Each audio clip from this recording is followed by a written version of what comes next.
යේසුස් වහන්සේගේ නාමයෙන් ඔබ හැම කෙනෙක්ම අපි නැවතත් පිළිගන්නවා මේ රාත්‍රියේ උන්වහන්සේගේ වචනය මෙනෙහි කරන්නට වචනය අධ්‍යයනය කරන්නට අපිට දී තිබෙනා වූ කරුණාව ගැන අපි උන්වහන්සේට ස්තුතිවන්ත වෙනවා. ආමෙන්. මම විශ්වාස කරනවා ඔබ හැම කෙනෙක්ම ප්‍රීතියෙන් සහ උන්වහන්සේගේ වචනය අසන පිණිස ඔබ සූදානම්ින් නැති කියලා මම විශ්වාස කරනවා. හොඳයි. මේ වෙලාවේ අපි විශේෂයෙන්ම උන්වහන්සේගේ වචනය දෙස අපි බලන්ට යනවා. අපි ඊයේ දවසේ ඔබ දන්නවා අපි හැම කෙනෙක්ම කතා කරා ක්‍රියාපොත ගැන ක්‍රියාපොතේ පළවෙනි පරිච්ඡේදය ගැන අපි බැලුවා. සහ අද දවසේ අපි හැම කෙනෙක්ම ක්‍රියා දෙවෙනි පරිච්ඡේදය දෙසට අපේ අවධානය යොමු කරන්නට යනවා. හරි මට ස්ක්‍රීන් එකට ඉන්නව ගන්න පුළුවන් ලේසි.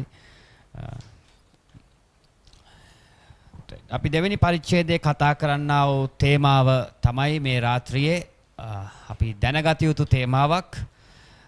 ඒකේ තේමාව හැටියට අපි නම් කර තිබෙනවා නොනවතින සබාව නොනවතිනා වූ සබාව විදිහට අපිට නම් කරන්නට පුළුවන්. අද දවසේ අපි කතා කරන්නට යනවා කොටස් කීපය.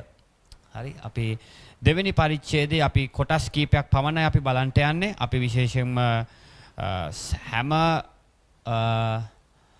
හැම බයිබල් පදයක්ම අපි කතා නොකරත් අපිට අත්‍යවශ්‍ය කොටස් කීපය ගැන මේ රාත්‍රියේ අපි කතා කරන්නට යනවා. අද දවසේ අපේ තේමාව තමයි නොනවතිනා වූ සබාව. හරි නොනවතිනා වූ දෙවියන් වහන්සේගේ සබාව.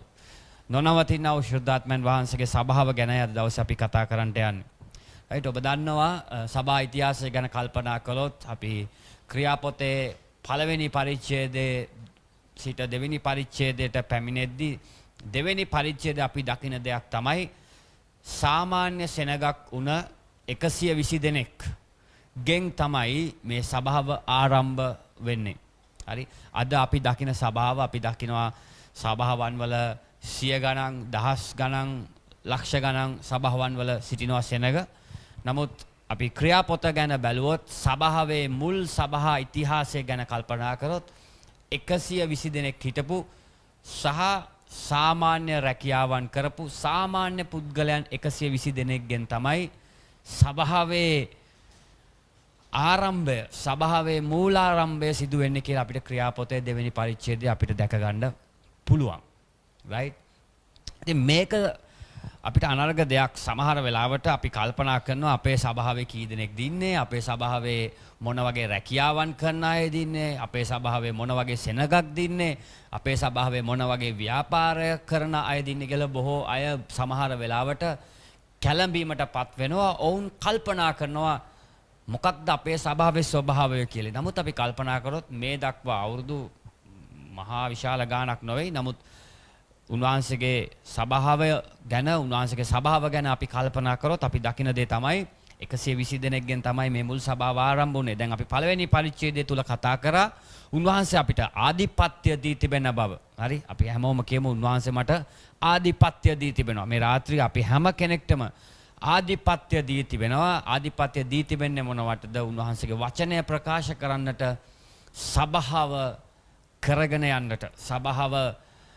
දෙවියන් වහන්සේගේ සභාව ගොඩනගන්නට, ක්‍රිස්තුස් වහන්සේගේ ශරීරය ගොඩනගන්නට. ආමෙන්. උන්වහන්සේ අපිට ආධිපත්‍ය දී තිබෙනවා. ඒ ආධිපත්‍ය දීලා තියෙන්නේ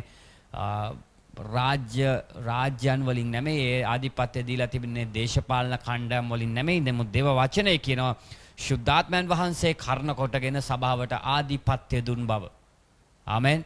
right දැන් මේ වෙලාවේ අපි බලන දේ තමයි ක්‍රියා දෙවෙනි පරිච්ඡේදය තුල මේ ආධිපත්‍ය කොහොමද ඔවුන් පැතිරුවේ, කොහොමද මේ ආධිපත්‍ය තුල ඔවුන් ජයගත්තේ, කොහොමද ආධිපත්‍ය තුල මේ ක්‍රිස්තුස් වහන්සේගේ සභාව ගොඩ නැගුවේ කෙසේද කියා අපි බලන්ට යනවා.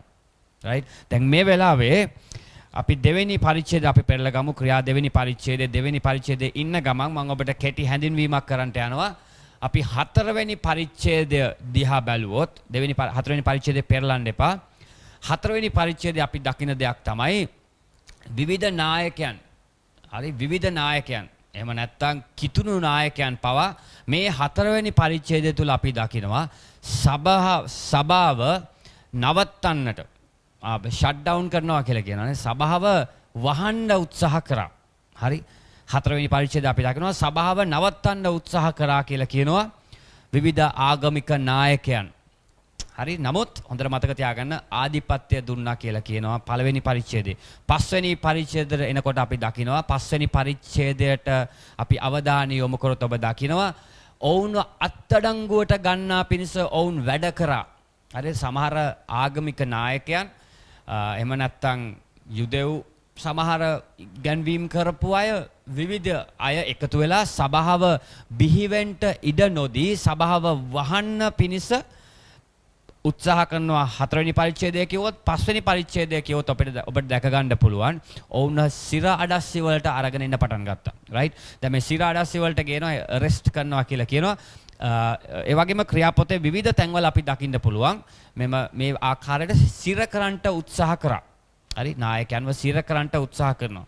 ඒ වගේම හත්වෙනි පරිච්ඡේදය දිහා ඔබ බැලුවොත් ඔබ දකින දේ තමයි කිතුණුවන්ව මරණ තත්වයට ආවා. බොහොම කෙටි කාලයක් තුල හරිද? බොහොම කෙටි කාලයක් තුල එකක් තමයි සභාවල වහන්න හැදුවා.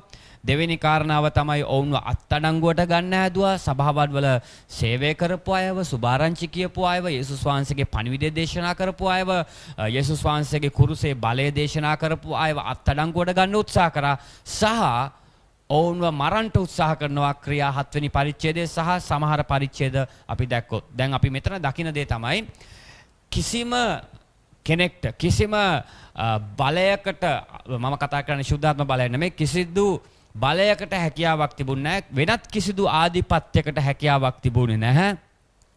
මේ දක්වාම අද දක්වාම සභාව නතර කරන්න. හරි දැන් ක්‍රියාපොතේ අපි දැක්කොත් ඒක පැහැදිලිව අපිට පේනවා. ක්‍රියාපොත අපි කල්පනා කරොත් අපිට පැහැදිලිව පේනවා කිසිම දෙයකට කිසිම බාධාවකට හැකියාවක් තිබුණේ නැහැ. ක්‍රියාපොතේ මුල් සභාවේ සහ මේ දක්වා සභාව වහන්නට කිසිම දෙයකට හැකියාවක් තිබුණේ නැහැ. හරි අපි තේරුම් ගත යුතු දේ තමයි සභාව කියන්නේ ගොඩනැගිල්ලක් නෙමෙයි. සභාව කියන්නේ ලයිට්ස් නෙමෙයි. සභාව කියන්නේ ක්වාර් එක නෙමෙයි. සභාව කියන්නේ පාස්ටර් කෙනෙක් විතරක් නෙමෙයි. සභාව කියන්නේ මොකක්ද කියලා තමයි අපි අවධානය යොමු කරන්නට යන්නේ.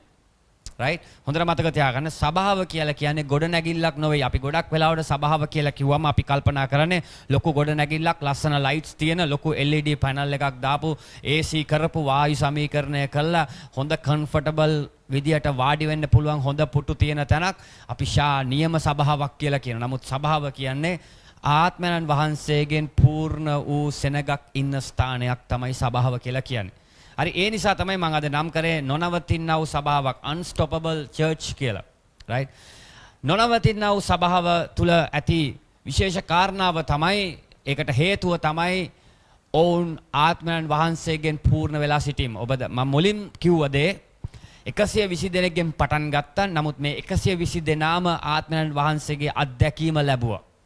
හරි ඒ කරුණ කොටගෙන සභාව මේ දක්වා ව්‍යාප්ත වෙනවා. සභාව මේ දක්වා ප්‍රචලිත වෙනවා. සභාව මේ දක්වා වර්ධනය වෙමින් තිබෙන බව අපිට වචනේ දැක ගන්න පුළුවන්. හරි. ඉතින් අපි තේරුම් ගන්න ඕන දේ තමයි මේ මෙවැනි සභාවක් තුල අපි මුල් පද කීපය බලන්ට යන්නේ නැහැ දැන් මේ අවස්ථාවේ. අපි මුල් පද කීපය අපි අවසානයේදී අධ්‍යයනය කරන්නට යනවා. නමුත් මේ අවස්ථාවේ අපි කරන දේ තමයි ක්‍රියාපොතේ දෙවෙනි පරිච්ඡේදයේ අවසාන පද කීපය දෙසට අපි මේ වෙලාවේ හැරෙන්න යනවා. අපි කල්පනා කරන්නට යනවා. ආත්මයන් වහන්සේගෙන් පූර්ණ වුණා වූ සභාවක් තුල තිබෙනා වූ සංස්කෘතිය මොන වගේද කියලා. හරි මොන වගේ සංස්කෘතියක් තුලද වුන් ජීවත් වෙන්නේ කියන දේ ගැන අපි බලන්නට යනවා. සහ අපි ඊට පස්සේ විවිධ කාරණාවල් ගැන කතා කරන්නට යනවා. අපි දකින දෙයක් තමයි 42 වෙනි පරිච්ඡේදයේ ඉඳලා මම ඉල්ලනවා කාට හරි කියවන්න පුළුවන් නම් කියවන්න කියලා ඉල්ලනවා. 42 වෙනි පදයේ සිට 47 වෙනි පදය දක්වා අපි අවධානය දෙන්න යනවා මේ වෙලාවේ. මොන වගේ සංස්කෘතියක්ද මේ සභාව තුල තිබුණේ කියන කාරණාව ගැන තමයි අපි කල්පනා කරන්නට යන්නේ. ඔබ ලියා ගන්න ඕන ලියා ගන්න. ක්‍රියා දෙවෙනි පරිච්ඡේදයේ 42 වෙනි පදයේ සිට 47 වෙනි පදය වෙනකන්. ක්‍රිස්තියානි සමාගමේ ලක්ෂණ. තවද ඔහු පේරිත්‍රයන්ගේ ඉගැන්වීමේදී සහභාගීකමේද රොටි කැඩීමේද යාඥාවලද ස්ථිර ලෙස පැවතුනහ. එවිට සියලු දෙනා කෙරෙහි බය පැමිණුණේය. බොහෝ පුදුමද හාස්කම්ද පේරිතයන් කරන කොටගෙන කරන ලද්දේය.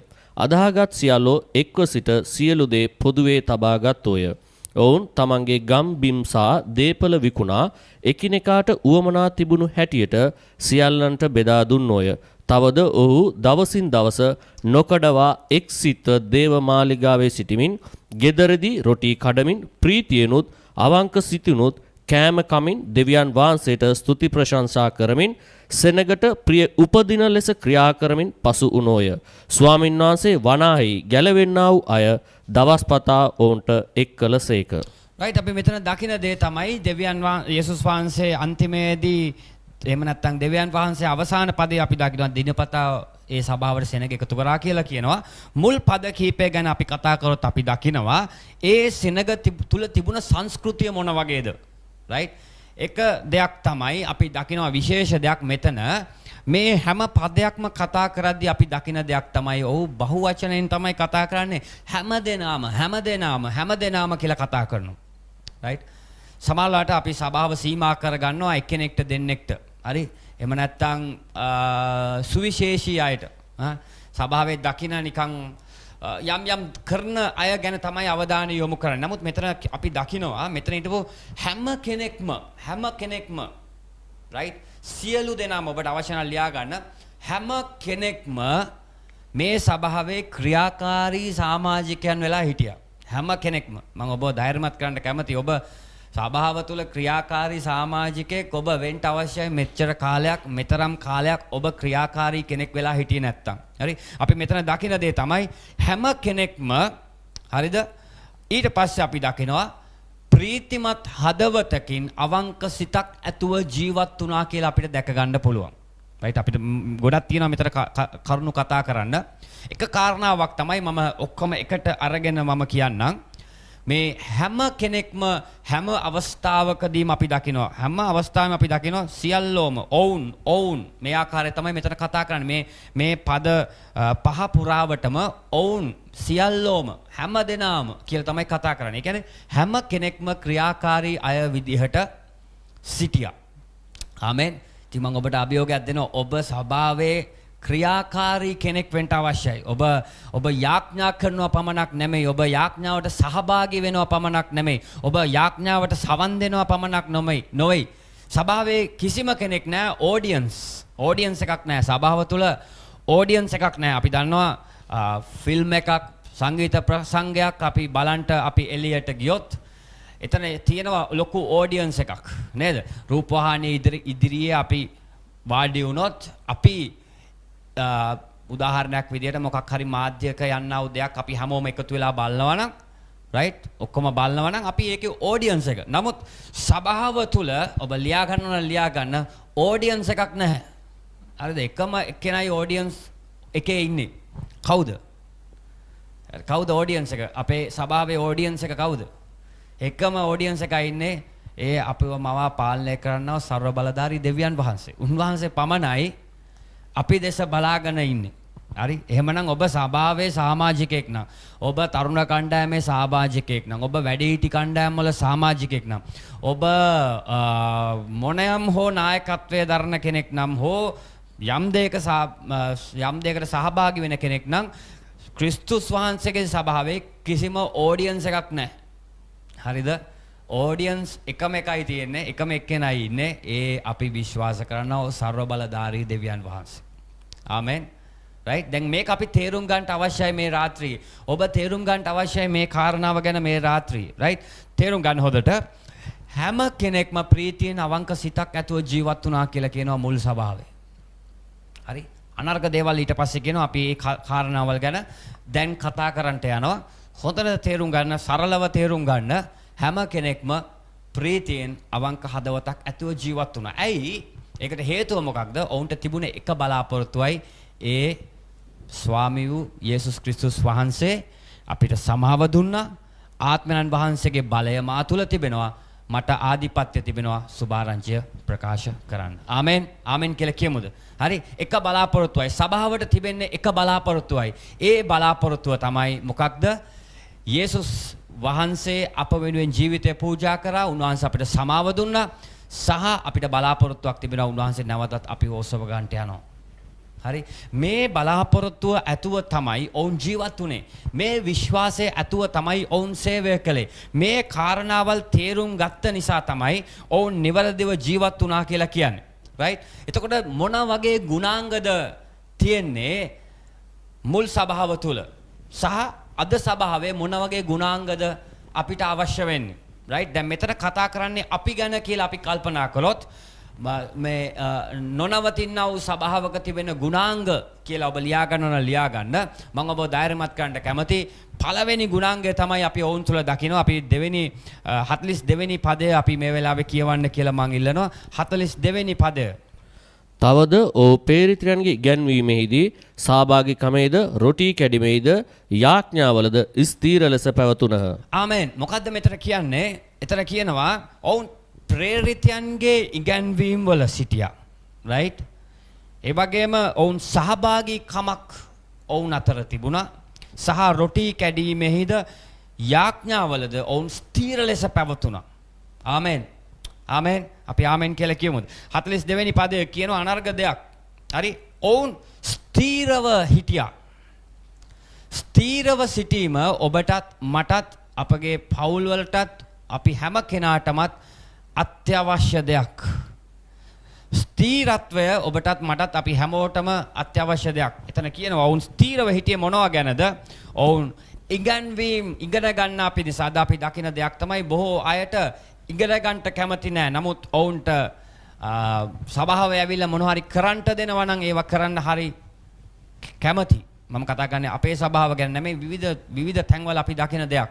ඔවුන් ඉගෙන ගන්නට ඔවුන් කැමැත්තක් නෑ. නමුත් එදා කියනවා ප්‍රේරිතයන්ගේ ඉගැන්වීම් වල හරි අද කාලේ වගේ ඔවුන්ට තාක්ෂණය තිබුණේ නෑ. අද කාලේ වගේ ඔවුන්ට ඉන්ටර්නෙට් පහසුකම් තිබුණේ නෑ. අද කාලේ වගේ ඔවුන්ට හරි පහසුවෙන් එකතු වෙලා වාඩි වෙලා AC කරපු තැනක වාඩි වෙලා ඉන්න පුළුවන් කමක් තිබුණේ නැහැ. නමුත් ඔවුන් අපි දකිනවා කොහෙද ඔවුන්ට අවස්ථාව ලැබුණේ? ඔවුන් එතන එකතු වෙලා මොනවද කරේ?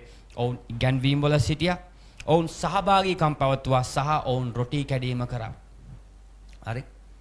හරි. ඉතින් ඔබ ඉන්නේ මොන වගේ තැනකද? ඔබ ක්‍රියාකාරී සමාජිකයෙක්ද? ඔබ නොනවතිනා වූ සභාවක සමාජිකයෙක් නම් ඔබ අනිවාර්යෙන්ම ඔබ වචනය ඉගෙන ගන්නට ඔබ කැමති වූ සමත් වූ කෙනෙක් වෙන්න අවශ්‍යයි. ඊළඟ දේ තමයි ඔවුන් සහභාගීකම් පවත්වුවා. එකිනෙකා අතර සහභාගීකම් පැවතුවා සහ රොටි කැඩීම අදහස් කරනවා යේසුස් ක්‍රිස්තුස් වහන්සේගේ ඒ කුරුස පූජාව ගැන ඔවුන් සිහි කරමින් ඒ ගැන කල්පනා කරමින් ඔවුන් දින ගත කරා. ඔවුන් දවස් ගත කරා. මක්නිසාද ඔවුන්ට තිබුණා බලාපොරොත්තුව ඒව තිබුණ නිසා. ආමෙන්. රයිට්. හොඳට තේරුම් ගන්න. ඔවුන් ස්ථීරව පැවතියා. එතන ඉංග්‍රීසියෙන් කියන්න පුළුවන්. ඉංග්‍රීසි NIV version එකේ කියනවා they devoted themselves to the apostles' teachings and to fellowship, to the breaking of bread and to prayer. Right? මෙතන කියනවා they devoted. හරි. ඔවුන් ස්ථීරව පැවතුණා. ඔවුන් කැප වෙලා හිටියා. හරි. හරි ඉංග්‍රීසි වචනයත් එක්ක අපි සංසන්දනය කරලා බලද්දී සිංහල වචනේ අපිට කියන්න පුළුවන් දේ තමයි ඔවුන් කැප වෙලා හිටියා දේව වචනේ ඉගෙන ගන්නටත් උන්වහන්සේගේ සහභාගීකම් පවත්වන්නත්. ඒ නිසා තමයි ඔබට හෙට දවසේ සෝදානම් වෙලා එන්න කියලා කියන්නේ. මොනවාද උන්වහන්සේගේ රාත්‍රී භෝජනයේ පංගුකාරයන් බවට පත් වෙන්න හෙට උදෑසන. right? ඉතින් ඒක එදත් තිබුණා අදත් තිබෙනවා. ඇයි අපි මේ සිහි කිරීම කරන්නේ? අපි විශ්වාස කරනවා ඒ සමාව ඒ පව් සමාව යේසුස් වහන්සේ කුරුසේදී පූජා කිරීම සහ අද අපි සිහි කරනවා උන්වහන්සේ අපිට සමාව දී තිබෙන බවත් උන්වහන්සේ පැමිණෙන්ට යන බවත් අපි සිහි කරනවා මේ දේ කරන කොටගෙන. හරි. ඒතර පළවෙනි ගුණාංගය තමයි ඔවුන් හැම කෙනෙක්ම කැප වෙලා හිටියා ඉගෙන ගන්නටත් ඊළඟ දේ රොටි කැඩීමටත් පංගුකාරයෙක් වෙන්නට. දෙවෙනි කාරණාව තමයි අපි කියවමු 44 වෙනි පදය. අදහාගත් සියල්ලෝ එක්ව සිට සියලු දේ පොදුවේ තබා ගත්තෝය. right මෙතන කියනවා එක්ව සිට ඔවුන් සියල්ලෝම පොදුවේ තබා ගත්තා කියලා කියනවා. දැන් මේක තමයි වැදගත් දේ. ඔවුන් හැමදේම පොදුවේ තබා ගත්තා කියලා කියනවා. 43 වෙනි පදය කියනවා ඔවුන් සියලු දෙනා කෙරෙහි බය පැමිණුණා. බොහෝ පුදුම දහස්කම්ද ප්‍රේරිතයන් කරන කොටගෙන කරන ලද්දේ. right දැන් මෙතනදී මොනවද ඔවුන් සියලු දෙනා කෙරෙහි දේව බය පැමිණියා. දේව බය පැමිණෙන්නේ උන්වහන්සේගේ වචනය දැන ගැනීමෙන්. හරිද? ඔබ ඉගෙන ගන්න කම්මැලි නම් වචනය තේරුම් ගන්න කම්මැලි නම් ඔබ දේශනාව අහන්න කම්මැලි නම් ඒකින් අදහස් වෙන්නේ ඔබ ආත්මයෙන් පූර්ණ නොවූ කෙනෙක් වගේ තමයි. ඇයි ඒ යක්ෂයා ඉඳ දෙන්නේ නැහැ ඉගන්වීමට සවන් දෙන්න. යක්ෂයා ඉඳ දෙන්නේ නැහැ දේශනාවට සවන් දෙන්න. යක්ෂයා ඉඳ දෙන්නේ නැහැ සහභාගීකම් පවත්වන්න. හරිද? තේරෙනවද මම කියන දේ? දැන් මෙතන කියනවා ඔවුන් සියලු දෙනා කෙරෙහි බය පැමිණුණා. ඔවුන් කෙරෙහි බය පැමුණුනේ කොහමද? හරි මම ඔබෙන් ප්‍රශ්නයක් අහනවා. කොහමද ඔවුන් කෙරේ බය ආවේ? කවුරු හරි බය කරාද? නෑ කොහෙවත් කියන්නේ නෑ. ඔවුන් දෙවියන් වහන්සේගේ වචනය කියවලා ව්‍යවස්ථාව කියවලා ප්‍රේරිතව ඇවිල්ලා බය කරා ඊට පස්සේ ඔවුන් කෙරේ බය ආවා කියලා කියන්නේ නෑ. නේද? මොනවද කියන්නේ? ඔවුන් වචනය ඉගෙන ගත්තම දෙවියන් වහන්සේ කවුද කියලා ඔවුන් තේරුම් ගන්නට පටන් ගත්තා. හරි ඊට පස්සේ මොනවද කියන්නේ? ඔවුන් කෙරේ බය පැමිණුණා. ඒ කියන්නේ උන්වහන්සේ කවුද කියලා ඔවුන් තේරුම් ගන්නට පටන් ගත්තා. යේසුස් වහන්සේගේ කුරුස පූජාව ගැන ඔවුන් තේරුම් ගන්නට පටන් ගත්තා. මේ දේවල් සිද්ධ වුණා ආත්මයන් වහන්සේගෙන් පූර්ණ වූ ස්වභාවයේ සෙනග. රයිට් එතන කියනවා මේක ඔවුන් ඒ විතරක් නෙමෙයි ඔවුන් සියල්ලෝ එක්ව සිට සියලු දේ පොදුවේ තබා ගත්තේ කියලා. දැන් මේක හරිම අලංකාර දෙයක්. මේක අපි දකිනවා මේ වගේ කොරෝනා කාලයක් තුලත් මේ පොදුවේ තබා ගත්තේ කොහොමද කියලා අපි කල්පනා කරොත් අපි දකිනවා මේ කොරෝනා කාලය තුල සමහර වෙලාවට සභාවන් වල අය, සභාවේ ඇදහිලිවන්තයන්, සභාවේ සමාජිකයන්, සභාවේ නායකයන් තවත් අයට ගිහිල්ලා උදව් උපකාර කරනවා. උදාහරණයක් විදිහට කවුරු හරි රෝගී වෙලා හිටියා නම් අපි දකිනවා සභාවේ ඇදහිලිවන්තයන්ම ගිහිල්ලා මොනවද කරේ? ඒ අයට උපකාර කළා. හරිද? දැන් අපි කෙනෙක් රෝගී වෙලා ඉන්නවා නම් ඔහුට කෑම එකක් යවනවා. අපි හරියට දැක්කම අපේ සභාව තුල සහ විවිධ සභාවන් වල අපි දැක්කා අපිට අහන්න ලැබුණා. ඔවුන් තවත් අයට උදව් කරා. ඔවුන්ට කෑම එකක් හරි ගිහිල්ලා දුන්නා. හරි? හොඳම උදාහරණයක් තමයි මම ඔබට මේ ආකාරයට පැහැදිලි කරන්න කොහොමද මේ පොදුවේ තබා ගත්තේ කියලා. අපි හිතමු මේ බ්‍රදර් ඇන්ටන් ඉන්නවා අපිත් එක්ක. එයාගේ ගෙදර කවුරු හරි කෙනෙක් සනීප නැති වුණාම මම කෑම එකක් අරගෙන ගිහිල්ලා ඔහුට දෙනවා. රයිට්? ඇයි දෙන්නේ? එයාට ගෙදර කෑම උයන්න විදිහක් නැද්ද? නෑ විදිහක් තියෙනවා. එයාගේ ගෙදර ගෑස් නැද්ද? නෑ ගෑස් තියෙනවා. ඇයි මුදල් නැද්ද? නෑ මුදල් තියෙනවා. ඇයි උයන්න භාණ්ඩ නැද්ද? නෑ භාණ්ඩ තියෙනවා. නමුත් මොකක්ද මෙතන කියන්නේ? ඔවුන් අතර තද සහභාගීකමක් තිබුණා. තද බැඳීමක් තිබුණා. සභාවේ සමාජිකයන් අතර තද බැඳීමක් තිබුණා. හරි? එක්කෙනෙක්ගෙනාගේ අවශ්‍යතාවයන් එකිනෙකා ඉවසුවා. ආමෙන්. ඉතින් ඔබ ආත්මයන් වහන්සේගෙන් පූර්ණ වූ සභාවක් නම් ඔබ එකිනෙකාගේ බර ඔබත් අරගෙන ඔවුන් එක්ක ඉදිරියට ගමන් කළ යුතුව තිබෙනවා. ඉතින් මම ඔබ ධෛර්යමත් කරන්න කැමතියි.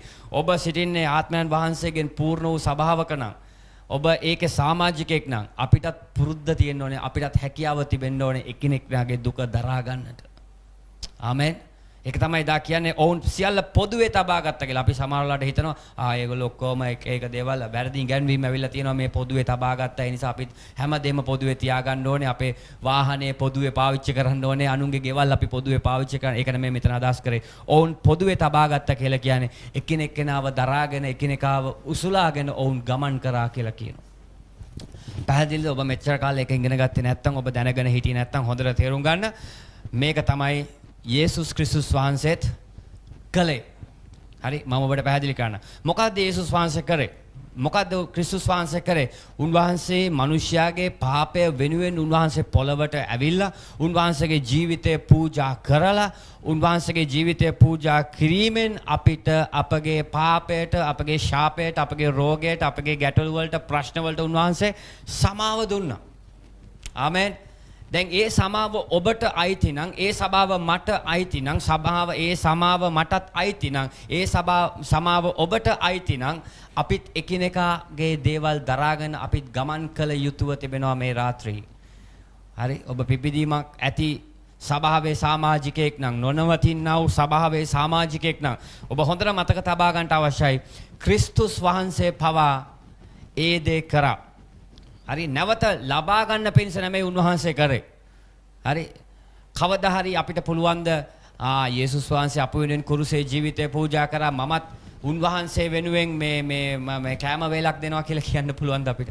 අපිට කියන්න බෑ. උන්වහන්සේ යමක් ලබන පිණිස නෙමෙයි කරේ. උන්වහන්සේ කුරුසේ දරාගත්තේ අපි වෙනුවෙන්, ලෝකයා වෙනුවෙන්, සභාව වෙනුවෙන්. ආමෙන්.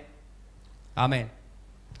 හරි ඉතින් අපි මතක තබා ගන්න ඕනේ අපි සිනමා ශාලාවකට ගියා නම් අපි මොනවද කරන්නේ? ඒ බලන ෆිල්ම් එක බලලා අපි ගෙදර යනවා. හරිද? එහෙම නැත්නම් අපි ડોක්ටර් කෙනෙක් ගාවට ගියා නම් අපි ડોක්ටර් ගාවට ගිහලා උපදෙස් අරගෙන අපි ගෙදර යනවා. තාම මොනවද අපි කොහෙද යන්නේ? අපි ෆුඩ් සිටි එකට ගියොත්, අපි කීල්ස් එකට ගියොත්, අපි බඩු අරගෙන පොලට ගියොත් බඩු අරගෙන ගෙදර යනවා. නමුත් සබාව කියන්නේ ඒ වගේ දෙයක් නෙමෙයි. හරි? ඒ වගේ දෙයක් නෙමෙයි. ඒ වගේ ස්ථානයක් නෙමෙයි. හරි? ඔවුන් ආත්මයන් වහන්සේගෙන් පූර්ණ වී සිටින කල, ඔවුන් ආත්මයන් වහන්සේගෙන් පූර්ණ වූ කල ඔවුන් මොනවද කරන්නේ? ඔවුන් එකිනෙකා අතර තද සම්බන්ධතාවයක් ඇති කර ගන්නවා. තරහ නැහැ අනිත් කෙනෙක් එක්ක. මට අරයව පෙන්වන්න බෑ, මට මෙයාව පෙන්වන්න බෑ, මට මෙයාව දිරවන්නේ නැහැ, මට මෙයාව සෙට් වෙන්නේ නැහැ. අපෝ එයාද කතා කරන්නේ, අපෝ මෙයාද උගන්වන්නේ, අපෝ මෙයාද කරන්නේ, මෙයාද දේශනා කරන්නේ, අරයාද ලීඩ් කරන්නේ, මෙයාද කතා කරන්නේ, අපෝ එයා හරියන්නේ නැහැ. එයා මයික් ටයිසන් කෙනෙක් හරි, මයික් එක ගත්තොත් එයා නවත්තන්නේ නැහැ. මේ වගේ තමයි බොහෝ අවස්ථාවලදී සිද්ධ වෙන්නේ. අපි දකිනවා විවිධ සභාවන් වල පවා ඒ වගේ තත්වයන් තියෙනවා. නමුත් මුල් සභාවේ ආත්මයන් වහන්සේගෙන් පූර්ණ වූ සභාවේ මේවා අපි දකින්නේ නැහැ. මෙවැනි තත්වයන් තිබුණා කියලා අපිට කතා කරන්නේ නැහැ. හරිද? මොනවද කියන්නේ? ඔවුන් එකිනෙකාගේ දේවල් ඔවුන් දරාගෙන ඔවුන් සියල්ල පොදුවේ තබා ගත්තා. පොදුවේ හැම දෙයක්ම ඔවුන් උසුලා ගත්තා. ඔබට උදව් කරන්න පුළුවන් නම් උදව් කරන්න. ඔබට කරන්න පුළුවන් මොනවද තව කෙනෙක් වෙනුවෙන් ඔබ ඒක කරන්න අවශ්‍යව තිබෙනවා මේ රාත්‍රියේ. හරි? හොඳට තේරුම් ගන්න. සභාව කියලා කියන්නේ ෆුඩ් සිටියට යනවා වගේ නෙමෙයි. හරි, එකිනෙකාව දරා ගන්නව ස්ථානයක්, එකිනෙකාව උසුලාගෙන යන්නව ස්ථානයක්. මක්නිසාද යේසුස් වහන්සේත් ඒකම තමයි කරේ. අපි දකිනවා මෙතන මොනවද කියන්නේ? ඔවුන් සියල්ල පොදුවේ තබා ගත්තා. ඒ විතරක් නෙමෙයි, එතන කියනවා එකිනෙකාගේ අවශ්‍යතාවයන් ඔවුන් සම්පූර්ණ කළා. 45 වෙනි පදේ අපි කියවමු. 45 වෙනි පදය කියලා කියනවා මෙන්න මේ ආකාරයෙන්. ඔහු තමුන්ගේ ගම්බිම් සහ දේපල විකුණා එකිනෙකාට උවමනාව තිබුණු හැටියට සියල්ලන්ට බෙදා දුන්නෝය. ආමෙන්. හරිද? පැහැදිලිද? ඔවුන් එකිනෙකාගේ උවමනාවල්, එකිනෙකාගේ අවශ්‍යතාවයන් ඔවුන් දරාගෙන අරගෙන ඉස්සරහට ගමන් කළා. right? ඔබේ සභාවේ ඒක තිබෙන්න අවශ්‍යයි. ඔබ තුල ඒක තියෙන්න අවශ්‍යයි. right? මට අපේ සභාවේ ඒක නැහැ කියලා අපිට කියන්න බෑ. හරි, ඔබ තුල තමයි මේ දේ සිද්ධ වෙන්න ඕනේ. අපෝ අපේ පල්ලිය ඕවා නැහැ. ඒක කියනනම් ඔබ තමයි පළවෙනි වර්ධිකාරයා. හරිද? ඔබ කියනනම් අනේ අපේ සභාවේ ඕක කොහෙද? අපේ සභාවේ නැහැ. එහෙමනම් ඔබ තමයි පළවෙනි වර්ධිකාරයා. හරි, අපි හරි දක්ෂයි, අපිට හරි ලේසි ටක් ගාලා කාගේ හරි පිටට වැරද්ද දාන්න. හරිද? ඉතින් ඔබ මතක තබා ගන්න. මුල් සභාව තුල මේ කාරණාවල් තිබුණා. ඔවුන් ශුද්ධාත්මයන් වහන්සේගෙන් පූර්ණ වෙලා හිටපු නිසා. right? අපි කියමු දැන් අපි යන්ට යනවා නැවතත් ක්‍රියා පළවෙනි පරිච්ඡේදයට. ක්‍රියා පළවෙනි පරිච්ඡේදයේ 4 සහ 5 කියන පද ගැන අපි අවධානය දෙන්න යනවා මේ වෙලාවේ. 1 4යි 5යි. උන්වහන්සේ ඔවුන් සමග රැස්ව ඔවුන්ට ආඥා කරමින් යෙරුසලමෙන් අහක්ව නොගොස් නුඹලා මාගෙන් ඇසූ පියාණන් වහන්සේගේ පොරොන්දුව බලා සිටින්න. මක්නිසාද යොහාන් වතුරෙන් බෞතිස්ම කළේය. නමුත් නුඹලා මෙහි නොබෝ දවසක් ගිය පසු ශුද්ධාත්මයෙන් බෞතිස්ම කරනු ලබන්නු යයි කීසේක. right, මොනවද කිව්වේ? එදා යොහාන් බෞතිස්ත වතුරෙන් බෞතිස්ම කරා. නමුත් නුඹලා දැන් ආත්මයන් වහන්සේගෙන් බෞතිස්ම වෙන්න යනවා. ඒ නිසා නුඹලා මෙතන රැඳී ඉන්න කියලා යේසුස් වහන්සේ කිව්වා. right? ඊට පස්සේ අපි දැන් හැරෙමු දෙවෙනි පරිච්ඡේදයේ පළවෙනි පදයට. ඒ නවතින්න කියපු තැනට ඔවුන් නැවත ආවා. අපි ඊයේ ඒ ගැන කතා කරා. අපි දැන් ඒ ගැන කතා කරන්න යන්නේ නැහැ. නවතින්න කියපු තැන, ඉන්න කියපු තැනට ඔවුන් ආවා. ඔබට මතක ඇති ඊයේ අපි කතා කරා ඉන්න කියපු තැන නැමේ හිටියේ, වෙන තැනක හිටියේ. නමුත් දැන් මෙතනදී ඉන්නේ හරි තැන. හරි අවස්ථාවේදී කාලය සම්පූර්ණ වෙන ස්ථානයේ තමයි දැන් අපි ඉන්නේ. right? දැන් අපි කියවන්ට යනවා ක්‍රියා දෙවෙනි පරිච්ඡේදයේ පළවෙනි පදය. තවද පෙන්තකොස්ත දවස පැමිණි කල ඔවුන් සියල්ලෝ එක් තැනක රැස්ව සිටියෝය. තවද හුළඟක් හමන්නාක් මෙන් ශබ්දයක් අහසෙන් හදිසියෙන් පැමිණ එයින් ඔවුන් ඉඳගෙන උන්නා මුළු ගෙය පිරුණේය. ගිනිවැනි වූ දිව් බෙදී යනවා ඔවුන්ට පෙනුනේය. එය ඔවුන් එක් කෙනා කෙරෙහි පිහිටුනේය. ඔවුන් සියල්ලෝ ශුද්ධාත්මයෙන් පූර්ණව ආත්මයාණන් ඔවුන්ට කතා කරන්නට පුළුවන්කම දුන් ප්‍රකාරයට අන්‍ය භාෂාවලින් කතා කරන්නට පටන් ගත්තෝය. එකල අහසින් යට තිබෙන සියලු දේශවලින් ආවා වූ භක්තිවන්ත යුදෙව්වරු යෙරුසලමේ වාසය කරමින් සිටියෝය. right, okay, thank you. දැන් අපි මෙතන දකිනවා සුවිශේෂී සිදුවීම පෙන්තකොස්ත සිදුවීම මොකක්ද කියලා අපි දකිනවා. රයිට්? දැන් මේ පෙන්තකොස්තය කියලා කියන්නේ පාස්කු මංගල්‍ය අවසන් වෙන දවස 50 වෙනි දවස. පාස්කු මංගලයේ ඔවුන් පවත්වාගෙන ගිහිල්ලා 50 වෙනි දවසට ආවට පස්සේ එදා අපි දකිනවා මේක ආරම්භ වෙන්නේ නික්මයාම පොතෙන් ආරම්භ වෙන්නේ. ඔබ දන්නේ නැත්නම් ලියා ගන්න නික්මයාම පොතෙන් තමයි මේ පාස්කු මංගල්‍ය ආරම්භ වෙන්නේ. හරි? අපි දකිනවා විශේෂයෙන්ම ඒ බැටළු පැටවානන්ගේ ලේ රුධිරය තවරුණු ස්ථාන ඒ මරණයේ දූතයා ඒ නිවස් පසු කරගෙන ගියා අපි දකිනවා. හරිද? ඒ විතරක් නෙමෙයි අපි දකිනවා ඊට පස්සේ සීනායි කන්දේදී දසපනත දුන්නා වූ නිසා උන්වහන්සේගේ සෙනග උන්වහන්සේට ස්තුති කරන්නා වූ දවසක් බවට ඒ දිනය පත් කරගත්තා.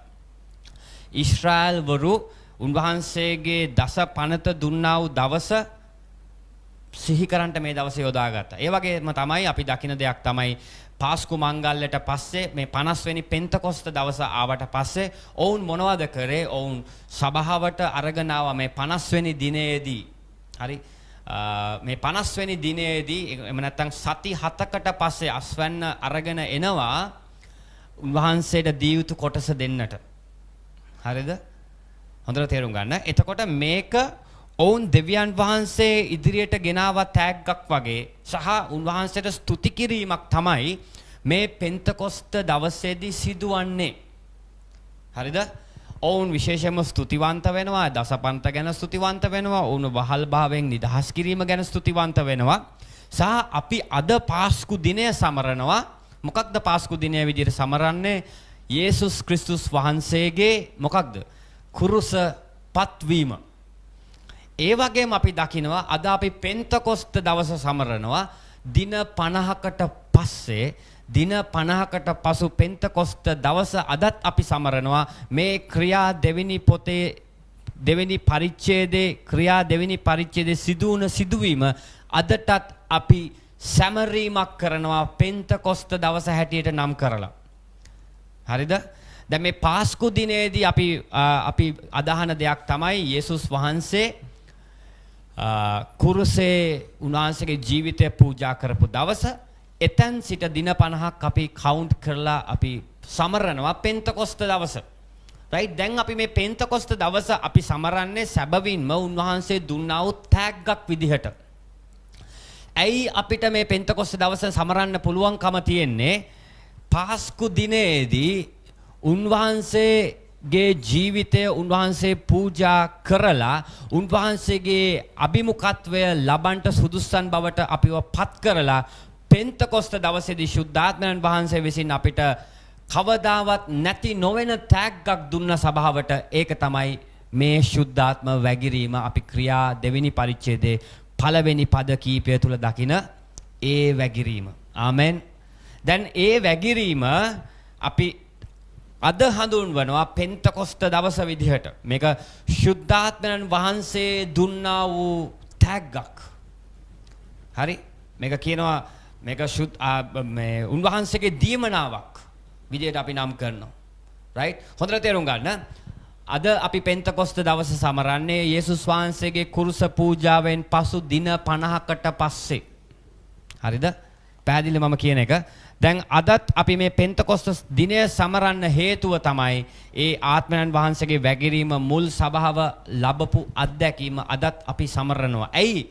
මෙවැනි තෑග්ගක් අපිට ලැබුණ නිසා. අපි දන්නවා අපිට උපන් දිනය අපි හැම අවුරුද්දකම සමරනවා. මේ වගේ තමයි මේ ශුද්ධාත්මයන් වහන්සේ කියලා කියන්නේ, ශුද්ධාත්මයන් වහන්සේගේ බෞතිස්මය කියලා කියන්නේ අපි සෑම දවසකම අපි සැමරිය යුතු දෙයක් සහ අපි ඒ අනුව ගමන් කළ යුතුව තිබෙනවා.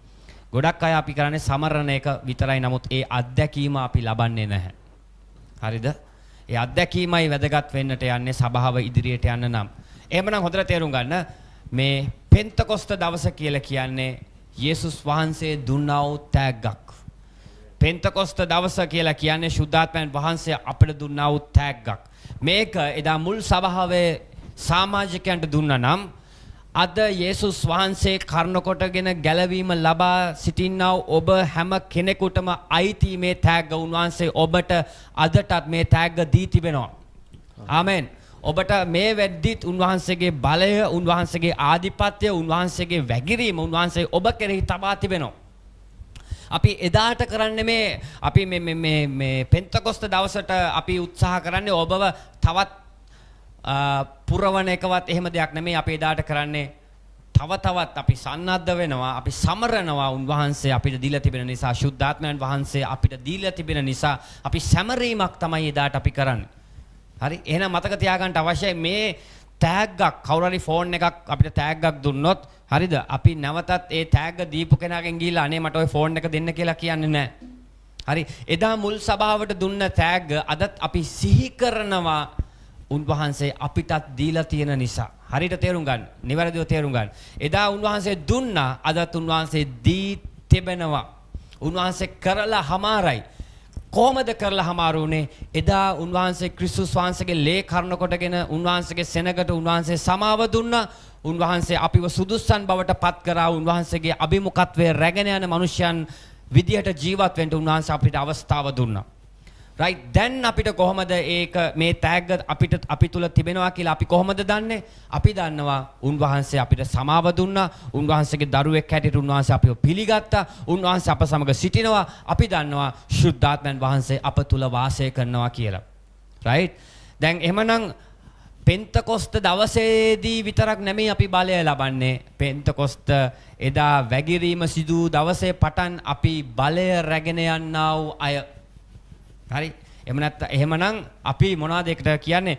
බලය අරගෙන යන අය. මොන බලාගාරද? විදුලි බලාගාර වගේ. හරි, විදුලි බලාගාරයක් හැම වෙලාවෙම විදුලිය නිෂ්පාදනය කරනවා. අපි තුල ශුද්ධාත්මයන් වහන්සේ ඉන්නවා. උන්වහන්සේගේ අභිමුඛත්වය තිබෙනවා. අපි ආත්මයන් වහන්සේ තුල ගමන් කරන අයයි. පෙන්තකොස්ත දවසට අර බොරුවට බරබර ගාලා මේ කෑ ගහන අය නෙමෙයි. හරි, මොකද උන්වහන්සේ සිටින්නේ අපි තුලයි. උන්වහන්සේ සිටින්නේ ඔබ තුලයි. ඒ බලය තිබෙන්නේ ඔබ තුලයි. එදා දෙවෙනි පරිච්ඡේදයේදී මුල් සභාවට දුන්නා වූ ඒ ආත්මය, ඒ බලය උන්වහන්සේ අදත් අප සමග උන්වහන්සේ තබා තිබෙනවා. අපිට ආමෙන් කියලා කියන්න පුළුවන්ද? අපි විශ්වාස කරන අය අපි ආමෙන් කියලා කියමු. අපි ලබා ගමු. උන්වහන්සේට කියමු ස්වාමිනී මේ වෙලාවේ ඒ ආත්මයෙන් අපව පූර්ණ කරන්න.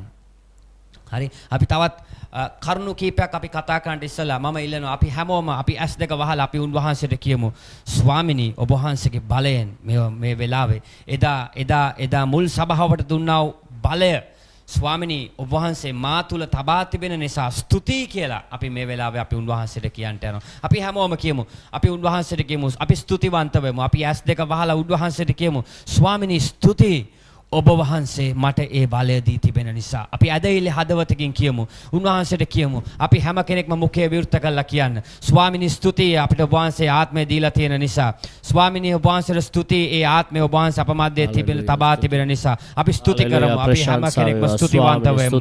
ස්තුති කරමු උන්වහන්සේට. ස්තුති කරමු මේ වෙලාවේ. අප කෙරෙහි වගුරා තිබෙන නිසා ස්තුතියි ස්වාමිනී. අපි හැම කෙනෙක්ම ස්තුතිවන්ත වෙමු. ත්‍යාගය ඔබ වහන්සේ අපට දී තිබෙන නිසා ස්තුතියි. ස්තුති වේවා. ඒ ත්‍යාග උන්වහන්සේ අපට දී තිබෙන නිසා. ඒ ආත්මයන් වහන්සේගේ බලය විශුද්ධාත්ම දීවනාවේ බලය වහන්සේගේ වැගිරීම ඒ ආධිපත්‍ය අප මත නිදහස් කර තිබෙන නිසා අපි ස්තුතිවන්ත වෙනවා. ස්තුති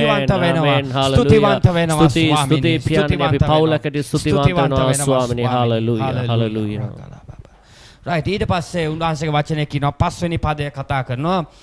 ඒ අවස්ථාවේදී ඔවුන් අන්‍ය භාෂාවෙන් කතා කරන්න පටන් ගත්තා කියලා අපි දකිනවා. හරි, හතරවෙනි පදය කියනවා ඔවුන් එකිනෙකා අන්‍ය භාෂාවෙන් කතා කරා. ඊට පස්සේ මොනවද? පස්වෙනි පදය කියනවා එකලා අහසින් යට තිබෙන සිළු දේශවලින් ආවා වූ භක්තිවන්ත යුදෙව්වරු යෙරුසලමේ වාසය කරමින් සිටියේය. හයවෙනි පදය මේ ශබ්දය ඇසුණු කල සමූහයා එකතුව ඇවිත් වියවුල් වියමක් නිසා එකිනෙකා තම තමාගේ භාෂාවෙන් ඔවුනොවුන් කතා කරනවා ඇසුවේය. බලන්න මෙන්න මෙතන මොකක්ද වෙන්නේ?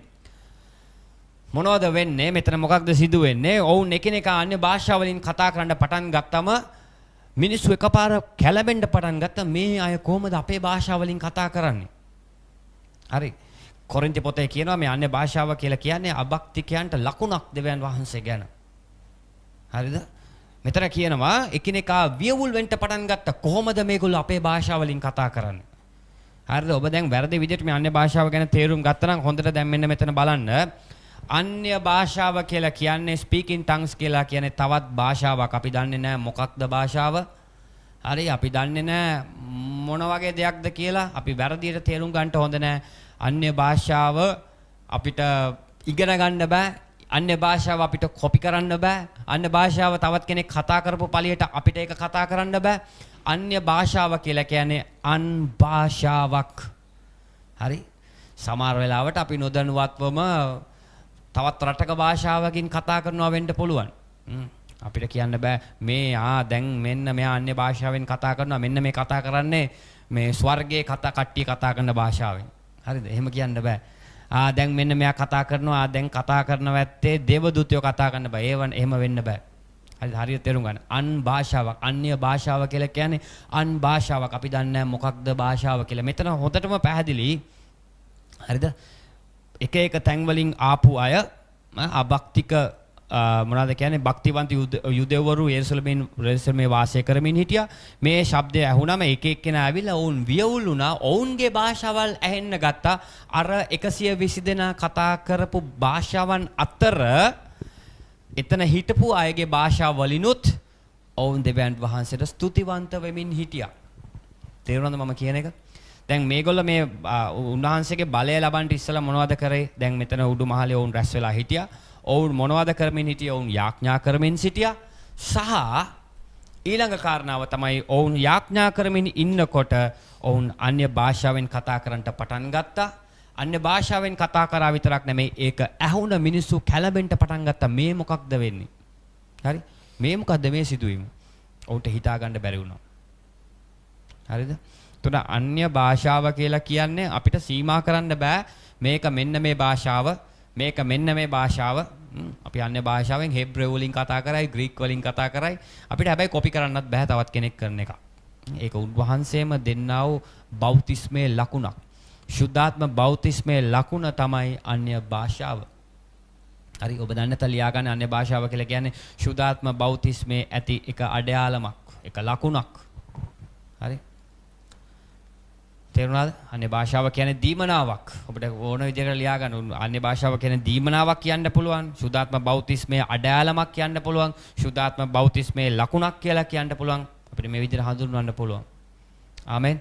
දැන් මෙතනදී මොනවද උනේ? ඒ අය කතා කරපු භාෂාවන් අන්‍ය භාෂාවෙන් ඔවුන් එකිනෙකා කතා කරනවා. මේ කතා කරන 120 දෙනා. මේ 120 දෙනා අන්‍ය භාෂාවෙන් කතා කරනවා. පිට හිටපු මිනිසුන්ට මේක ඇහුණා. හරි? පිට ඉන්න මිනිසුන්ට මේක ඇහුණා. ඔවුන් කැළඹෙන්න පටන් ගත්තා. මොකක්ද මේ භාෂාව? මොනවද මේ කතා කරන්නේ? තේරුණාද? දැන් මෙන්න මේ වගේ උදාහරණයක් විදිහට මම ඉක්මනින් උදාහරණයක් කියන්නම්. අපේ වෙලාව ලඟ වෙමින් තිබෙන නිසා අපි හිතමු අපි පල්ලියේ අපි 120 දෙනෙක් එකතු වෙලා යාඥා කරනවා. අපි අන්‍ය භාෂාවෙන් යාඥා කරනවා. අන්‍ය භාෂාවෙන් ප්‍රශංසා කරනවා. එළියේ ඉන්නවා තවත් රටවල අය ඇවිල්ලා ඔවුන්ට ඇහෙන්න ගන්නවා මෙන්න අපේ භාෂාවෙන් කතා කරනවා. මෙන්න සිස්ටර් මෙයා අපේ භාෂාවෙන් කතා කරනවා. මෙන්න මේ බ්‍රදර් මෙන්න මේ බ්‍රදර් අපේ භාෂාවෙන් කතා කරනවා. රයිට්? මෙවැනි අත්දැකීමක් තමයි එදා ඔවුන් ලැබුවේ. ඒ අන්‍ය භාෂාව අදත් එසේමයි. හරි? ඉතින් අපිට කියන්න බෑ මේක මේ ස්වර්ගයේ දේවදූතයෝ කතා කරන භාෂාව, මේක මෙන්න මෙයා කතා කරන භාෂාව, මෙන්න මේම තමයි දෙවියන් වහන්සේ දේවදූතයොත් එක්ක කතා කරන භාෂාව. එහෙම අපිට කියන්න බෑ. අන්‍ය භාෂාව යනු අන් භාෂාවක්. හරි? ඔබ වැරදියට තේරුම් ගන්න එපා අන්‍ය භාෂාව කියන්නේ මොකක්ද කියන දේ ගැන. හරි? එතකොට මේ අත්දැකීම ලැබපු අය තුල තමයි අපි මුලින් කතා කරපු කාරණාවල් තිබුණේ. හරිද? ඔවුන් අවංක සිත් ඇතුව සියල්ල පොදුවේ තබා ගනිමින් ප්‍රීතියෙන් හිටියේ මෙන්න මේ අත්දැකීම ලැබපු අය. මුල් සභාවේ මෙන්න මේ අත්දැකීම තිබුණ අය තමයි අපි ඉස්සල්ලා කතා කරේ ප්‍රීතියෙන් හිටියා. ඔවුන් එකිනෙකාව දරාගත්තා. එකිනෙකා සමග ගමන් කරා. එකිනෙකාට ගරු කළා. එකිනෙකා සමග ප්‍රීතියෙන් ගමන් කරා කියන්නේ මෙන්න මේ අත්දැකීම ලැබපු අය. ඉතින් ඔබ මේ මේ මුල් සභාවේ පංගුකාරයෙක් නම් ඔබ ආත්මයන් වහන්සේගේ සැබවින්ම බලය ලැබූ පුද්ගලයෙක් නම් ඔබට අපි කතා කරපු මුල් කාරණාවල් ඔබ තුල තිබිය යුතුයි. ආමෙන්. පැහැදිලිද මම කියන දේ? හොඳට තේරුම් ගන්න. හොඳ බිල්ඩින් එකක්, හොඳ දේව සභාවක් කියලා ලස්සනට AC කරපු බිල්ඩින් එකක්, හොඳ කම්ෆර්ටබල් ගොඩනැගිල්ලක් තිබුණට වැඩක් නැහැ ආත්මයන් වහන්සේ ඒ තුල නැත්තම්. ආමෙන්. තේරුණාද මම කියන එක? හොඳ කම්ෆර්ටබල් ලස්සන්ට සංස්කෘතිමය විදිහට එහෙම නැත්තම් පරණ ඓතිහාසික විදිහට ගහපු ලස්සන ගොඩනැගිල්ලක් තිබුණට වැඩක් නැහැ සබාවක් විදිහට ආත්මයන් වහන්සේගෙන් පූර්ණ වූ සෙනගක් නැත්තම්. හරිද? ඊට වඩා හොඳයි කැත බිල්ඩිමක්, හරිද? ගරා වැටිච්ච බිල්ඩිමක් හොඳයි ආත්මයන් වහන්සේගේ සෙනග ඉන්න ස්ථානයක්. හරිද? හරිද? බිල්ඩින් එක අනුව නෙමෙයි. බිල්ඩින් එකේ අලංකාරත්වය අනුව නෙමෙයි. සභාවේ ලස්සන පුටුද, පාටද, ස්ටේජ් එක මොන වගේද, ලස්සනට ගායනා කරනවද, ලයිට්ස් දාලා තියනවද, අරවා කොහමද, මේවා කොහමද, හොඳ වීඩියෝ තාක්ෂණ තියෙන ඕවා නෙමෙයි වැදගත් වෙන්න යන්නේ. වැදගත් වෙන්න යන්නේ ආත්මයන් වහන්සේගෙන් පූර්ණ වූ සෙනගක් සිටින සභාවක්. හරි? ඔවුන් තුල තමයි ඒ පිබිදීම තිබෙන්නේ. ඔවුන් තුල තමයි ඒ පිබිදීම තියෙන්නේ. බලන්න මොනවද අවසාන පදය කියන්නේ. අපි අවසන් කරන්නට යන අපි අවසාන පදය කියමු මේ වෙලාවේ. 47. සෙනගට ප්‍රිය උපදින ලෙස ක්‍රියා කරමින් පසු වුණෝය. ස්වාමින් වහන්සේ වනායි ගැලවෙන්නා වූ අය දවස් පතා ඔවුන්ට එක් කළසේක. ආමෙන්. මොනවද කියන්නේ මෙතන? දවස් පතා උන්වහන්සේ සෙනගව දෙන්න පටන් ගත්ත මේ සභාවට. මේ සභාවට උන්වහන්සේ දිනපතා සෙනගව එකතු කරන්න පටන් ගත්තා කියලා උන්වහන්සේගේ වචනේ කියනවා. ආමෙන්. ආමෙන්. පැහැදිලිව මම කියන එක බලන්න. ආත්මයන් වහන්සේගෙන් පූර්ණ වුණා. ඔවුන්ට යහපත් ගුණාංග ඔවුන්ගේ සභාව තුළ ඔවුන් ඇති කරගන්න පටන් ගත්තා. හැම කෙනෙක්ම ප්‍රීතිමත් හදවතක් ඇතුව ජීවත් වුණා. හැම කෙනෙක්ම පවිත්‍ර හදවතක් ඇතුව ජීවත් වුණා. හැම කෙනෙක්ටම එක බලාපොරොත්තුවක් තිබුණා. ඒ වගේම හැම කෙනෙක්ම ඉගැන්වීම් ඉගෙන ගත්තා. හැම කෙනෙක්ම සහභාගීකම් වල හිටියා. හැම කෙනෙක්ම රොටි කැඩීමේ පංගුකාරයන් බවට පත් වුණා. හැම කෙනෙක්ම ආත්මයන් වහන්සේගෙන් පූර්ණව ඔවුන් සභාව තුළ සිටින්න ගත්තා. ඊට පස්සේ මොනවද සිද්ධ වෙන්නේ? දෙවියන් වහන්සේ දවසින් දවස මොනවද එතන කියනවා? ගැලවෙන්නා වූ අය වැඩි වෙන්න පටන් ගත්තා. මොනවද ස්වාමින් වහන්සේ වනායි ගැලවෙන්නා වූ අය දවස් පතා ඔවුන්ට එකතු කළා. ආමෙන්. දවස් පතා ඔවුන්ට එකතු කළා. පිබිදීමක් ඇති සභාවක් තුල උන්වහන්සේ දිනපතා උන්වහන්සේ සෙනග දෙන්න යනවා. දිනපතා ඔබට උන්වහන්සේ සුභාරංචිය කියන පිණිස සෙනග දෙන්න යනවා. දිනපතා උන්වහන්සේ ඔබව පාවිච්චි කරන්නට යනවා. ඔබ ආත්මයන් වහන්සේගෙන් පූර්ණව සිටින නිසා උන්වහන්සේ ඔබව පාවිච්චි කරන්නට යනවා. උන්වහන්සේගේ සේවකයෙක් හැටියට, උන්වහන්සේගේ මිනිසෙක් හැටියට, උන්වහන්සේගේ දරුවෙක් හැටියට. අපි ආමෙන් කියලා අපි හැම කෙනෙක්ම කියමුද? ආමෙන්. ආමෙන්. ආමෙන්. ඔබ තේරුම් ගන්නට අවශ්‍යයි මේ රාත්‍රියේ. ඒ බලය එදා මුල් සභාවට දුන්නා වූ බලය අද අපේ සභාව තුළ උන්වහන්සේ තබා තිබෙනවා. අපි සිටින්නේ ශුද්ධාත්මයන් වහන්සේගේ සභාවේ. මම එහෙම කියන්න හේතුව තමයි අපි විශ්වාස කරන්නේ යේසුස් ක්‍රිස්තුස් වහන්සේ කර්ණ කොටගෙන අපි අද ජීවත් වෙනවා කියලා. අපි විශ්වාස කරන්නේ යේසුස් ක්‍රිස්තුස් වහන්සේගේ සමාව කර්ණ කොටගෙන අපි ජීවත් වෙනවා කියලා. අපි විශ්වාස කරන්නේ යේසුස් ක්‍රිස්තුස් වහන්සේ කර්ණ කොටගෙන අපිට සමාව තිබෙන බව. අපි විශ්වාස කරනවා කුරුසයේ බලය කර්ණ කොටගෙන අපිට අද ජීවනය තිබෙනවා කියලා අපි විශ්වාස කරනවා. ඔබ විශ්වාස කරන කෙනෙක් නම් අපි ශුද්ධාත්මයන් වහන්සේට මේ වෙලාවේ කියන්ට යනවා. ස්වාමිනී පෙන්තකොස්ත දවසේ පමණක් නොවේ අපේ ජීවිතේ හැම දවසකම අපිට ඒ බලය තුල අපිට ගමන් කරන්න උදව් කරන්න අපි යාඥා කරමුද? අපි උන්වහන්සේට කියමු.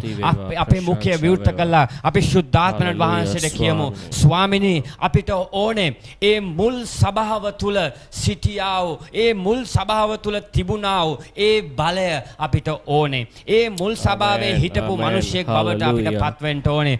එදා මුල් සභාවේ හිටිය පුද්ගලයෙක් බවට අපිට පත්වෙන්න අවශ්‍යයි. එදා මුල් සභාවේ අත්දැකීම ස්වාමිනී දැන් මා මත තබන්න. ස්වාමිනී මාව ආලේප කරන්න.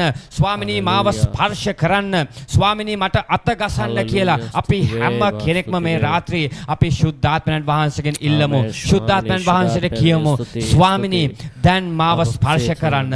දැන් මාව ස්පර්ශ කරන්න. ස්වාමිනී දැන් මාව පාවිච්චි කරන්න. හalleluya. අපි හැම කෙනෙක්ම ස්තුතිවන්ත හදවතකින් අපි උන්වහන්සේට ස්තුති කරමු. අපි ප්‍රශංසා කරමු. අපි ප්‍රශංසා කරමු. පුරවන්න කරමු. ස්වාමිනී ඔබ වහන්සේ මාව පුරවන්න. ඔබ වහන්සේගේ බලය මා තුළ නිදහස් කරන්න. ස්වාමිනී අපිට අවශ්‍යයි නිකං සභාවක් නෙවෙයි. නමුත් පිබිදීමක් ඇති සභාවක්. පිබිදීමක් ඇති සෙනගක්. ස්වාමිනී පිබිදීමක් ඇති දරුවෙක්. පිබිදීමක් ඇති පවුලක්. පිබිදීමක් ඇති සෙනගක් අපිට අවශ්‍යයි ස්වාමිනී. අපි යාඥා කරනවා දැන් යේසුස් යේසුස් වහන්සේගේ බලය කර්ණ කොටගෙන ඒ කුරුසිය මත ඔබ වහන්සේ වැගිරුවා වූ ඒ කුරුසිය මත ඔබ වහන්සේ වැගිරුවා වූ ඒ ලේ කර්ණ කොටගෙන ස්වාමිනී ඔබ වහන්සේ අපිට සමාව දෙමින් දැන් ඔබ වහන්සේගේ බලවත් වූ ඒ අත්දැකීමේ පංගුකාරයෙක් බවට පත් වෙන්නට අපි එකිනෙකාට උපකාර කළ මැනව ස්වාමිනී මම දැන් යාඥා කරනවා අපට අපගේ හඬ සවන් දෙන්නා වූ අපගේ හඬට සවන් දෙමින් සිටින්නා එකිනෙකා ගැන දැන් යාඥා කරනවා ස්වාමිනී දැන් ඔවුන් මත ස්වාමිනී දා පෙන්තකොස්ත වැගිරීමේ අත්දැකීම ඒ පෙන්තකොස්ත බලයේ අත්දැකීම ඔවුන්ට දැන් ඔවුන් සිටින්නා ස්ථානයේ ඔවුන්ට දැනෙන්න දැන් හැගෙන්න ස්වාමිනී බලය ලබන්ට ඔබ වහන්සේ උපකාර කරන්න ස්වාමිනී අපි යාඥා කරනවා අපි බාර කරනවා පිබිදීමක් ඇති පිබිදීම රැගෙන යනා පුද්ගලයෙක් බවට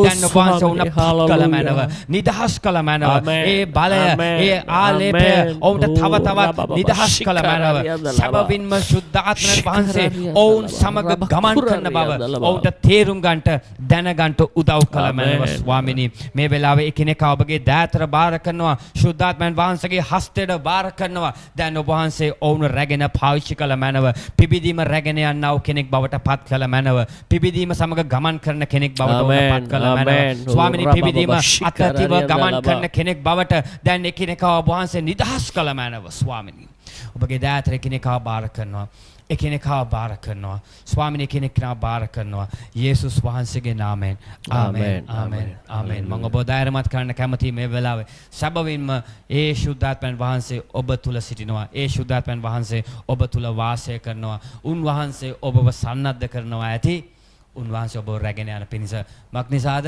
ඒ අත්දැකීම එදා මුල් සභාවට දුන්නා නම් අපිත් ඒ මුල් සභාවේ පංගුකාරයන් ඔබත් ඒ මුල් සභාවේ පංගුකාරයෙක් ආමෙන් එදා මුල් සභාවට දුන්නා වූ අත්දැකීම එමනම් ඔවුන්ට වගේම ඔබටත් මේ රාත්‍රියේ අයිති ආමෙන් ආමෙන් කියමුද අපි හැම කෙනෙක්ම ආමෙන් දෙවියන් වහන්සේ ඔබ හැම කෙනෙක්ටම ආශිර්වාද කරන සේක්වා අපි යාඥා ඉල්ලීම් වෙනුවෙන් මේ වෙලාවේ යාඥා කරන්නට යනවා